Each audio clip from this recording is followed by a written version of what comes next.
Hey ladies and gentlemen, Mike here. Welcome to the video. I'm assuming that if you're here, you're either in the process of switching to PC or you have made the decision that you are going to switch to PC. Now, before the video starts, I'd like to say I'm still in the process of switching.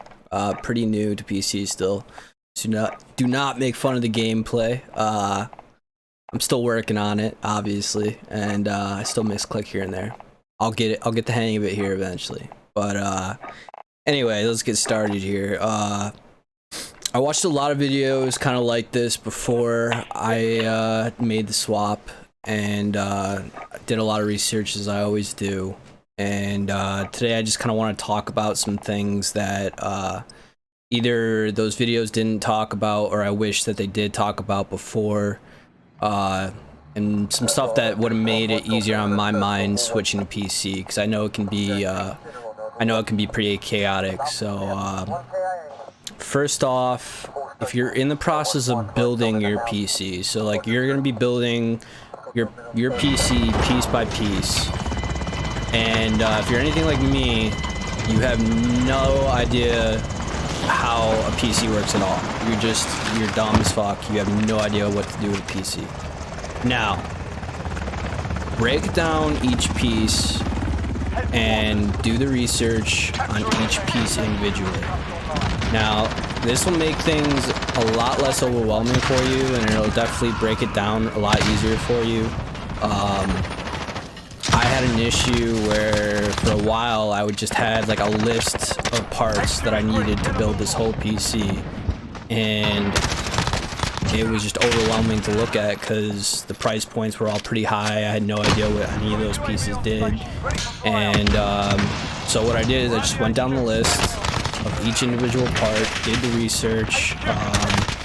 Now obviously if you have the money to spend, just go ahead and look up the best piece for you know, each part of the PC, and then you'll put that together. But if you're like me and you had to kind of build it into a certain price point, you know, you kind of do your research, look up what the best possible pieces that would fit in that price point is, and then you kind of build from there.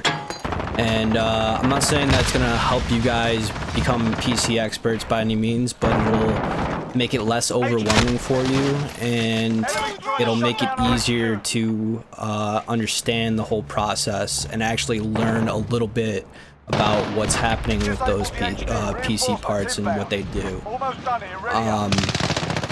Now there's also websites that you could go to. I didn't do this, so I'm not going to talk a whole bunch about it, but there's websites you can go to. You can buy pre-built PCs, and it's going to be a little bit more expensive because obviously the labor is involved. But that is an option for you if you just don't want to have any say in that at all. So moving on, you got your PC, it's up and running, everything's going good. For me, I've been gaming on Xbox ever since I was a little kid. Very competitive. I've been very good at first-person shooters like COD and all that type of stuff for a while now. So, you know, top of the leaderboards all the time, competitive gaming, all that type of stuff. Switching to PC was kind of an eye-opener for me because in my head, you know, I thought, all right, I picked this stuff up quick, you know, I'll get good right away. And Apex is the game that we were playing right when I made the switch, so I downloaded Apex, got on there, and man, was I trash. I was absolutely terrible. Could not do anything. It looked like when your dad picks up the controller and you can't like look one way and move at the same time, or you can't aim and shoot at the same time. It's basically what it was. Obviously got very frustrated and stopped playing Apex altogether. Since then I've gone back to Apex, and I'm starting to get good, and, you know, not good, but starting to figure it out. But basically what I'm getting at is put yourself in the mindset, a learning mindset, where you allow yourself to suck. Obviously you're not going to be playing as good at the games, even if it is the same game. You're learning a whole new mechanic. Mouse and keyboard is a completely different thing. Now, PC elitists will be pissed off at you if I say this, but I'm no PC elitist, so if you want to, go ahead and plug in your controller and play that way. I'm not going to tell you how to play your games. If that's how you want to enjoy it, go ahead. By all means, play with a controller. You can absolutely do that. But if you're trying to learn keyboard and mouse like me, just know that there's going to be a period of time where you're absolute trash, and just allow yourself to have that time, you know, learn, and go from there. There's nothing wrong with it. As you can see from this video, I'm no pro by any means. Definitely on that same concept, don't be afraid to look things up at all, because like once you have your PC up and running, there's gonna be a lot of things that go wrong. Like my mic wasn't connecting, I had different small issues, software things like downloading certain games, getting Steam or Discord to work the way I wanted to. It's a whole new process, so don't be afraid to look things up on Google, YouTube, you know, any little thing to help you out with that process. It can be overwhelming and frustrating for a while, but once you get used to it, it won't be as much of a problem. Obviously, if you have friends that know what they're doing, this process will be a lot easier for you. But if you don't have friends, then just use YouTube, Google. They will be your best friends in this scenario. Kind of got that stuff out of the way. Just kind of talk about my overall experience so far. The games obviously run way smoother with the frame rates.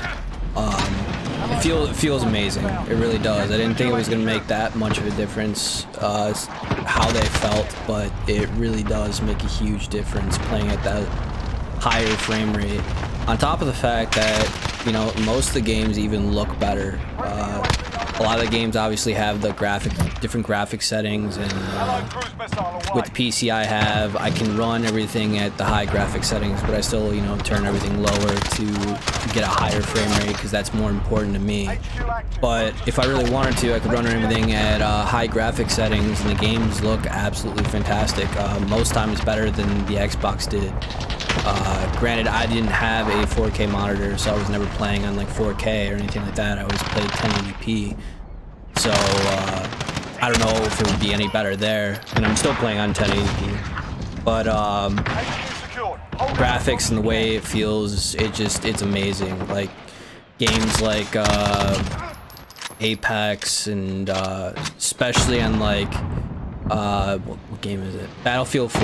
I haven't played Battlefield 4 in years, and the last time I played it was on Xbox, but I recently just downloaded it on PC, and I've been playing the shit out of it because it feels amazing and looks amazing, and it's one of those games that I feel like it was definitely made for PC, and it feels like a completely different game playing it right now on PC. Same with Siege. Siege, another great game where on console it was fun, but PC it just feels way better. It feels like a game that was made for PC, and it looks a lot better too. Like, it looks way better. Same with PUBG. PUBG is another game where if you played it on console, you know for a fact that game was laggy and clunky as fuck. That game was so infuriating on PC on console. PC, it feels 20 times better. 20 times better. Looks way better too. A little harder to run at those pretty settings, but it definitely looks way better even at the lower setting. So is PC worth it for you? I mean, really, that's up to you. Honestly, if you game all the time and you don't mind either learning mouse and keyboard, or even if you're gonna use your controller, it really doesn't matter. It really just comes down to, you know, what your friends are playing on, all that type of stuff. Because with the new generation of consoles, they're basically making you PCs at that point, anyways. They're basically making mini PCs. So you could either customize your own PC, make it way stronger than those, or you could just buy their version of a PC, which is basically the same thing as going to like a website and buying a pre-made PC for you. It's basically the same concept. So either way you go, it really doesn't matter. You're playing games, so you're having a good time. personally, I can say for me, I've enjoyed it, and it's definitely been worth it for me. But coming down to the end of the video here, guys, hopefully I was able to touch on some stuff that you know, helps makes the process a little bit easier and a little more comfortable going in. Hopefully it's less overwhelming for you guys, but until the next time, peace.